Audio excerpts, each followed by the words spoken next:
The WNBA was having a moment, the kind of moment you dream about when you're a growing league trying to claw your way into the mainstream. You had sold out arenas, headlines on ESPN, Twitter, X, meltdowns over highlight clips, and one of the most exciting rookies in any sport, Caitlin Clark. It was the moment, a golden hour. And instead of treating that moment with care, the league and some of its players took a wrecking ball to it. Let's rewind to the root of the problem. If you're here for the real story and not the filtered version, subscribe. And if you're sticking around for the next meltdown, you better definitely subscribe. It starts with a simple, eternal truth of sports. Fans are everything. They buy the jerseys. They pack the arenas. They boost the ratings. They tweet, post, cheer, cry, boo, and fight with strangers online about stats that don't even affect their real lives. And most of all, they care. Sometimes way too much. That passion, that's what makes a league matter. But lately, the WNBA has treated that passion like it's a nuisance. We're talking fans getting ejected from games for saying the word flop.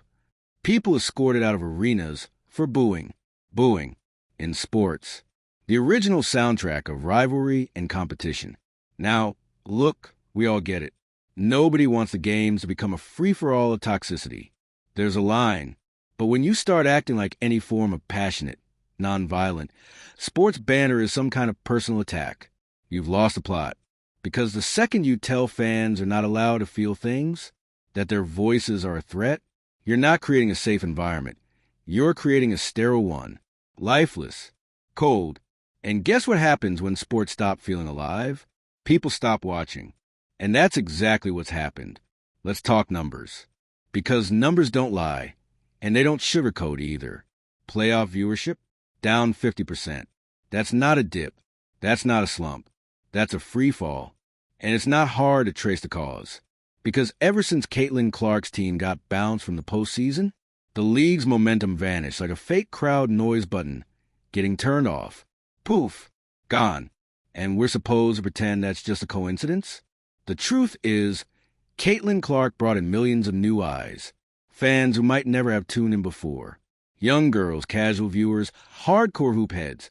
All of them suddenly invested, not just in Clark, but in the WNBA itself. But instead of embracing that spotlight, the league got weirdly defensive. Players rolled their eyes at the attention. Press conferences turned passive-aggressive. Fans of Clark were labeled bandwagoners and casuals, as if that's a bad thing. You want casuals. That's how leagues grow. Let's be real. No sports league survives on diehards alone. You need the dad flipping channels, the high schooler scrolling YouTube, the newbie who doesn't know what a pick and roll is but just loves watching Caitlin hit logo threes. Those are your future lifers. And instead of rolling out the red carpet for them, what did the league do? They pulled the rug out from under them. Let's talk tone, because there's been a major one, bordering on hostile. From some players, there's been a real "we don't need you" energy, not just toward Clark, but toward her fans, toward new fans, like their support is unearned, like they're late to the party, and therefore uninvited. Since when did gatekeeping grow the game? Some players, and let's be clear, not all, seem more interested in reminding people they were here first than in welcoming people in. And while, yes, credit is due to the pioneers, the trailblazers, the vets who built the foundation, growth means letting others build on it. And this attitude of "we don't owe fans anything," it's poison. Because, yes, you do owe the fans something. You owe them effort. You owe them respect. And you definitely owe them more than ejection for getting a little loud at a basketball game. What are we doing here? Turning courtside into church pews? This is professional sports. Emotion should run high. That's the point. That's what makes it fun. Let's not forget, the NBA thrives on that energy. You think fans don't scream flop at Marcus Smart? You think LeBron hasn't been booed in every major city outside LA? These guys get roasted daily. They don't eject the crowd. They fuel off of it. And that's the difference. Real stars know how to use that noise. They don't silence it. They own it.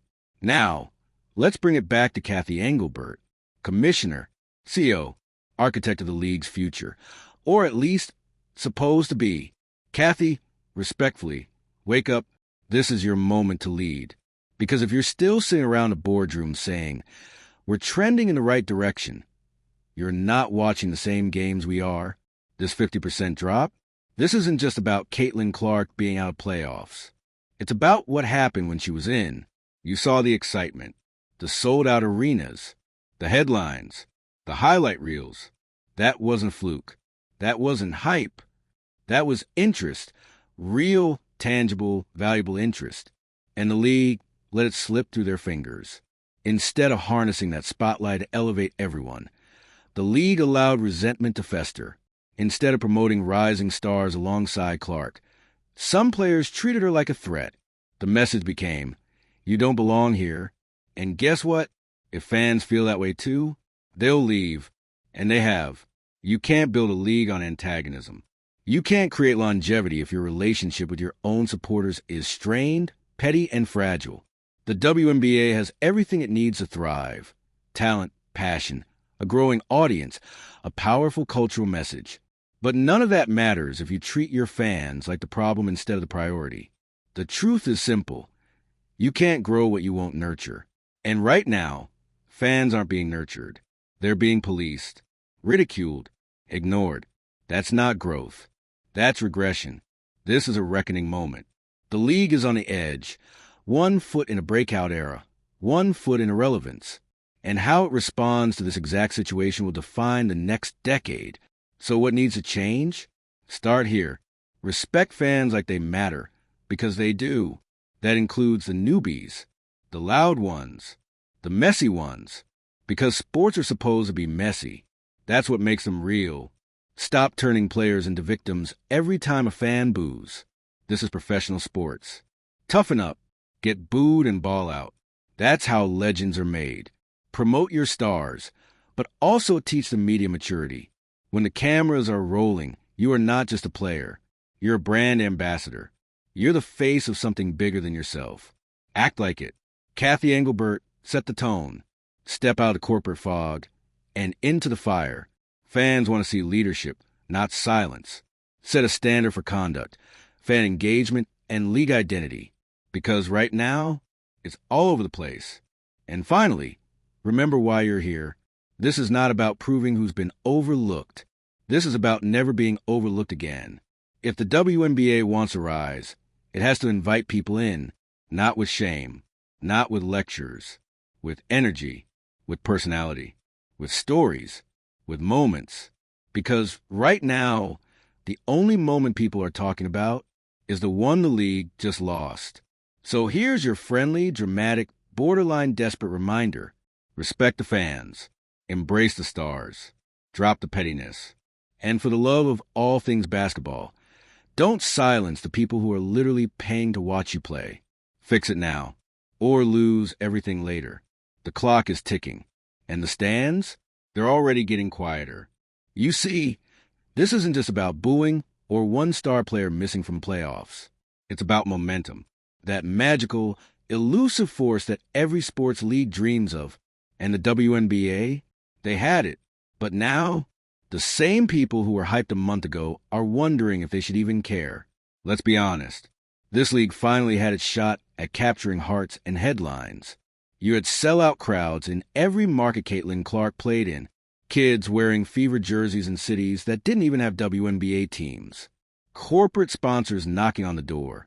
Casual fans suddenly throwing out stats like they've been following the league for years. It wasn't just hype, it was hope. And then, somehow, instead of building a bridge to welcome that new wave of fans, the league threw up a velvet rope, a metaphorical bouncer at the door with a clipboard saying, sorry, you're not real fans. You can't come in wearing Caitlin Clark merch. Like what? Imagine if the NBA treated Steph Curry fans this way when he exploded onto the scene. Imagine if the NFL told Patrick Mahomes stands to sit down and wait their turn. You know what would have happened? Decline, decay, irrelevance.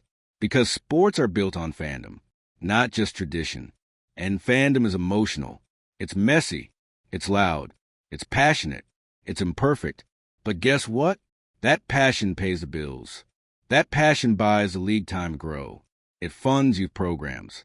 It keeps teams in cities. It convinces networks to renew broadcast deals. So the idea that booing or chanting something as tame as flopper is now considered ejection-worthy. It's laughable. You're not just policing fans. You're punishing them for caring. You're creating an environment where no one feels safe to feel anything. And that's the death of sports as entertainment. You know what people don't tune in for? Silence. They want the drama, the noise, the energy. They want the possibility that something wild could happen at any moment. A buzzer beater, a dust-up, a tech, a moment. But what the league has done lately is strip those moments away under the guise of respect, when in reality, it's been more about ego. And let's talk about that ego for a second. Because when fans showed up excited, invested, maybe a little loud, and were met not with gratitude but with attitude, that was the start of the unraveling. There's a difference between confidence and condescension, between pride and pettiness. And for a league that should be meeting this moment with open arms and big smiles, too many players and officials acted like they were offended by the attention, like the fans owed them something just for showing up. No, that's backwards. Yes, the WNBA has been criminally underrated. Yes, these athletes deserve more. They always have. And now, finally, the world is starting to wake up and give it. But growth doesn't mean you get to skip the messy part. Growth is humbling. It's awkward. It requires patience. It means teaching the game to new fans instead of mocking them. It means celebrating new faces without making a competition about who earned what. It means playing the long game. Because if you keep burning bridges every time a new fan doesn't know your stat line from 2016, you won't have any fans left. And let's talk about that drop in viewership again, because that 50% is not just a number. That's half your audience. Gone. That's tens of thousands, possibly hundreds of thousands, of people who said, I'm good. You think they all just forgot the games were on? No. They checked out. They felt the energy shift. They saw the drama. They heard the snark. And they dipped. People don't leave when they feel included. They leave when they feel unwanted. And this attitude, this we don't need you, we were fine without you energy, might feel empowering in the moment, but it's delusional in the long term. Because here's the cold truth. The WNBA is not fine without fans. It never was. No league is. Not the NBA. Not the NFL. Not the Olympics. The moment you start treating fans like liabilities instead of lifelines, that's when you start the clock on your own expiration date. And if you're Kathy Engelbert, this is the part where you should be pacing your office floor at midnight. Because the numbers are in. The vibe is off. And the people who tuned in, who bought the tickets, the merch, the league pass subscriptions, they're saying out loud now, this isn't what we signed up for. They came for exciting basketball. They stayed for drama. But they're leaving because the league feels like a cold shoulder. So where does it go from here? What does a course correction even look like when the foundation is already cracking? Let's lay it out plain and simple. First, there needs to be a league-wide culture reset, starting at the top. Kathy, if you're listening, you set the tone. If your players don't feel like the fans matter, it's because you haven't made it clear they do. Second, publicly recommit to fan engagement, not lip service. Not, we love our fans. Tweets. Show it. Let players talk to kids after games. Stop ejecting people for clapping too hard. Create space for passionate but respectful fan interaction. Third, embrace the new wave of casual fans. Educate them. Invite them in. Let them grow with the league instead of trying to measure them against some imaginary loyalty test. Fourth, get your stars on the same page. The league can't afford this constant division. Vets versus rookies, old fans versus new ones. If the face of your brand is giving side-eye to your most marketable player or fans, that's a branding failure, not a personality conflict. And finally, bring back the fun. Somewhere along the way, the WNBA got heavy, defensive, cynical. Sports are supposed to be joyful, passionate, over the top. We need buzzer beaters and memes. We need trash talk and team hugs. We need stakes and silliness. Because right now, it feels like we're walking on eggshells. And nobody wants to pay money to feel like they're attending a mandatory seminar. The league is at a fork in the road. They can go left, down the path of ego, isolation, and crumbling ratings. Or they can go right, toward growth, unity, and finally becoming the cultural powerhouse they were meant to be. But make no mistake, there is no middle path. The audience is watching. The media is watching. The fans are watching. And more importantly, they're waiting to see if this league wants them, or if they should spend their time, energy, and money somewhere else. So here's the closing message to the WNBA. You asked for the spotlight. You earned it. You got it. But now, you're acting like you want to turn it off. Don't waste a moment, because moments like this, they don't come back around. Not without damage. So take a breath. Refocus.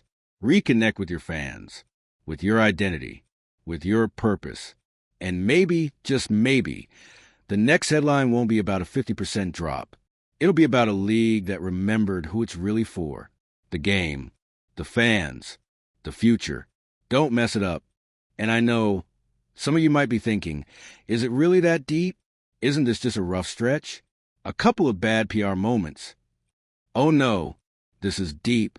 This is what happens when a league spends 20-plus years begging the world to notice them, only to finally get the spotlight, and then turn around and start slapping hands away. Let's go ahead and call this what it is. The "you can't sit with us" era of the WNBA, because that's what it's felt like. For the last several months, there's been this attitude, this chip on the shoulder. We built this without you, so now we don't need you energy. It's not empowering. It's alienating. And let's be clear, people get the frustration. The league and its players have been overlooked, underpaid, dismissed, and disrespected for years. That pain is real. That fight for recognition is valid. And for a long time, the mainstream did ignore the greatness happening in women's basketball. But now that the mainstream is finally showing up, you want to throw shade at the bandwagon? Sweetheart, that is the wagon. That's the whole point. The moment you start choosing who gets to be a fan, who's worthy of supporting you, you've missed the entire plot of professional sports. You don't gatekeep your audience. You grow it. And you certainly don't punish the new fans for not knowing the W history book by heart. Can you imagine if the NBA had done this in the 90s? If they had told every new fan who started watching because of Jordan, sorry, come back when you've memorized Bob Cousy's assist record? Exactly. They'd be bankrupt. Instead, they welcomed the wave. They sold the jerseys. They leaned into the drama. They built a legacy off the chaos. Meanwhile, here's the WNBA tossing fans out of games for being too enthusiastic, ejecting people for heckling like they're in a Broadway theater instead of an arena. It's giving fun police. And let's talk about that tone from certain players. The side eyes, the subtle digs, the social media posts that sound like subtweets directed at their own fans, as if saying, "You're only here because of Caitlyn" is some sort of own? Okay. And yes, people are here because of Caitlin Clark. You know why? Because she's that good. She's exciting. She's explosive. She's fresh. She represents the exact kind of energy this league has needed to finally tip the scales from niche to mainstream. So why are we acting like that's a bad thing? Every league has that player. Serena, Tiger, Brady, Steph, Simone, Conor McGregor. For crying out loud, you get a star with gravity? You don't hide them. You don't downplay them. You build around them. And more importantly, you include everyone they bring with them. That's what growth looks like. But right now, the WNBA is treating growth like an invasion. And it's not just costing them buzz or clout. It's costing them eyeballs. Let's go back to that 50% playoff viewership drop. That's not just a stat. That's a warning siren. That's the market literally saying, "You lost us." And the craziest part? It didn't even have to happen. Because yes, losing Caitlin Clark in the early round hurt. That much is obvious. But what hurt more was a complete and total failure to retain those new viewers once she was gone. If your entire business model crumbles the moment one player gets eliminated, guess what? You don't have a league. You have a live-stream fan club. And you can't survive like that. So what's the answer? Here's the part that no one wants to say out loud. The WNBA needs to grow up, not in terms of talent, not in terms of production quality, not in terms of value. In all those categories, it's already elite. But emotionally, as a brand, as a business, this league is acting like a teenager who just got noticed at the cool kids table and doesn't know whether to act grateful or start throwing shade. You can't be both the underdog and the gatekeeper. You can't demand recognition and then scoff at the people giving it to you. And you definitely can't expect loyalty while actively pushing people away. And I know the counterargument. Real fans will stick around. Okay, but new fans matter too. And you don't earn lifelong support by humiliating or policing people in the stands. You earn it by inviting them in, letting them care loudly, letting them make it personal. Let's talk about culture, because that's what this all comes down to. The WNBA has a strong culture of sisterhood, activism, perseverance, community. But what it's missing right now is openness and, frankly, a sense of humor, a little self-awareness, a willingness to play the game, both on the court and in the world of sports entertainment. You can't pretend you're too serious for all that fanfare and then cry foul when the fanfare disappears. You can't market yourself as the next big thing while acting like the fans are lucky just to be in the room. That's not how stars are born. That's how leagues flatline. So here's the real talk. The WNBA isn't too late to fix this, but the window is closing. Because if you think fans are going to stick around out of obligation, if you think corporate sponsors are going to throw millions at a product with dwindling viewership and infighting on social media, that's a losing bet. And the tragedy is, it doesn't have to be this way. This league is sitting on a gold mine. Talent, charisma, cultural relevance, young stars who could dominate the next decade, an audience that's willing to fall in love with it. All it has to do is stop acting like it's too good for that love. Let the fans be messy. Let them boo. Let them scream. Let them argue online about rotations and MVP picks. Let them be obsessed. That's how fan bases are made. Because right now, the only thing the WNBA is building is a reputation for being ungrateful. And that is so much harder to recover from than a playoff loss. So Kathy Engelbert, players, marketing teams, whoever's running this ship, pull the emergency brake, recalibrate, bring the fans back into the fold, create space for passion, for noise, for joy, because this game is too good to be played in silence.